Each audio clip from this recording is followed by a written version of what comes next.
विजयपुर शहर में आज पत्रकारों से बात करते हुए एमएलए इतनाल ने गृह मंत्री परमेश्वर पर निशाना साधते हुए कहा कि आप अन्याय समुदाय के लोगों को खुश करते रहे, आपको अलग से नाम सद बुलाया जाएगा और कौन मैदान में उतरने से किसको डर लगता है यह तो वक्त ही बताएगा।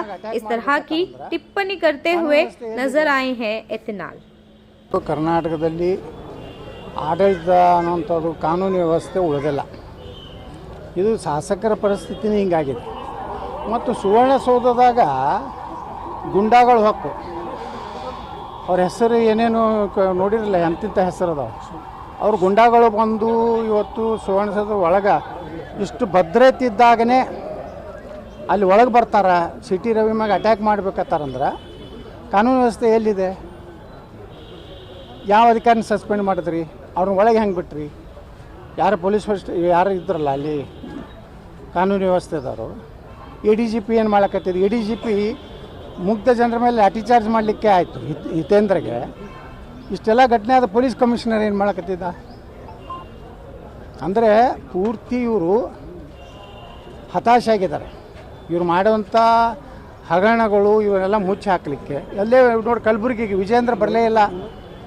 ಏನು ಹೋರಾಟ ಮಾಡಿದ್ರಲ್ಲ, ಪ್ರಿಯಾಂಕಾ ಖರ್ಗೆ ವಿರುದ್ಧ ಹೋರಾಟ ಮಾಡಿದ್ರಲ್ಲ, ಅವ್ರಿಗೇನು ಭಯ ಹಾಕಿರ್ಬೇಕತ್ತ. ನಿಮ್ಮ ತಂದೆದೆಲ್ಲ ತೆಗಿತೇನತ್ತೇನೋ ಹೇಳೋದತ್ತ ಪ್ರಿಯಾಂಕಾ ಖರ್ಗೆ. ಅದಕ್ಕೆ ವಿಜೇಂದ್ರ ನೇತೃತ್ವದಲ್ಲಿ 15,000 ಜನ ಭಾರಿ ಪ್ರತಿಭಟನೆ ತಡಿ ಇಡೀ ಊರು ತುಂಬ ವಿಜೇಂದ್ರ ಹಿತೈಷಿಗಳು ದೊಡ್ಡ ಕಾರ್ಯಕ್ರಮ ಮಾಡಿದರು. ವಿಜೇಂದ್ರ ಬರಲಿಲ್ಲ, ಅಬ್ಸೆಂಟ್ ಯಾಕೆ ಉಳಿದ್ರೆ ಪ್ರಿಯಾಂಕಾ ಖರ್ಗೆ ಅವ್ರಿಗೆ ಧಮಕಿ ಕೊಟ್ಟರು.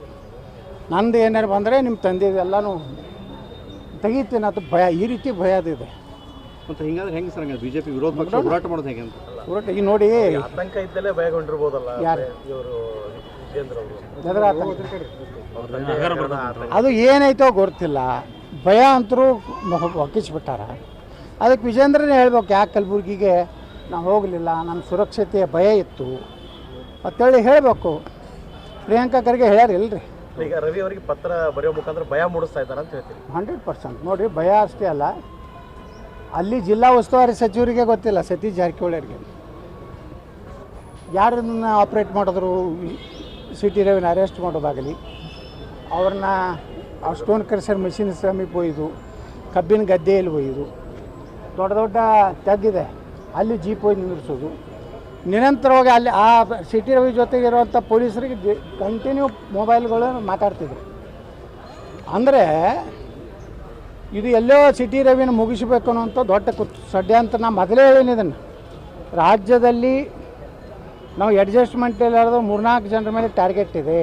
ನನ್ನ ಮೇಲೆ, ಸಿಟಿ ರವಿ, ಚಕ್ರವರ್ತಿ ಸುಲಿಬೆಲೆ, ಪ್ರತಾಪ್ ಶಿವ, ಪ್ರಮೋದ್ ಮುತಾಲಿಕ್. ಇವತ್ತು ಪ್ರತಾಪ್ ಶಿವನ ಮೇಲೇನೂ ಅವ್ರದ್ದು ಇದು ಇದೆ.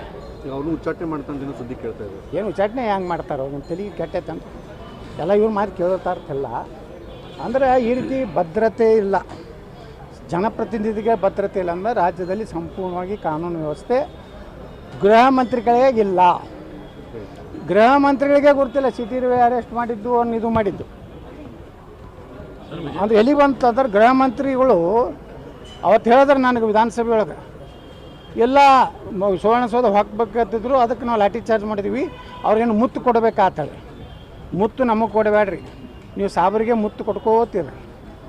KG ಹಳ್ಳಿ ಮುತ್ತು ಕೊಡ್ರಿ, ಹುಬ್ಬಳ್ಳಿ ಪೊಲೀಸ್ ಸ್ಟೇಷನ್ ಬೆಂಕಿ ಹಚ್ಚೋದ್ರಿಗೆ ಮುತ್ತು ಕೊಡ್ರಿ, ದಿನ ಮುತ್ತು ಕೊಡ್ಕೋತೀವಿ. ಮುತ್ತು ಕೊಡುವ ಗೃಹ ಮಂತ್ರಿಗಳು ಆಗಲಿ. ಸರ್ ವಿಜೇಂದ್ರ ಅವರು ಪ್ರದರ್ಶನ ಮಾಡ್ತಾ ಇದ್ದಾರಂತ ಸರ್.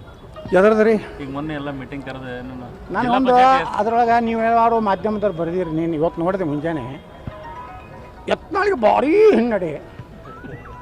ನಾನು ನಡಿಗೆ ಹೋದೆ, ಅಂಜಿ ಹೋದೆ, ಇಪ್ಪ ಮುಂದೆ ಭವಿಷ್ಯನು ಮಾಧ್ಯಮಗಳು ಎಷ್ಟು ಪ್ರಾಮಾಣಿಕ. ಯತ್ನಾಳಿಗೆ ಭಾರೀ ಹಿನ್ನಡೆ, ವಿಜೇಂದ್ರ ಭಾರೀ ಮುನ್ನಡೆ. ಆ ಕಡೆ ಕೇಳದ ಯಡಿಯೂರಪ್ಪ,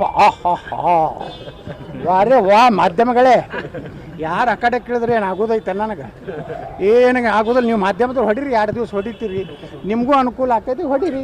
ನಿಮ್ಗೆ ಯಾವ ಮಗ ಬೇಡ ನಾನು. ವಿಶೇಷ ಪ್ಯಾಕೇಜ್ ಕೊಟ್ಟಿದ್ದಾರೆ ಸರ್ಕಾರ, ಅದು ತಪ್ಪು.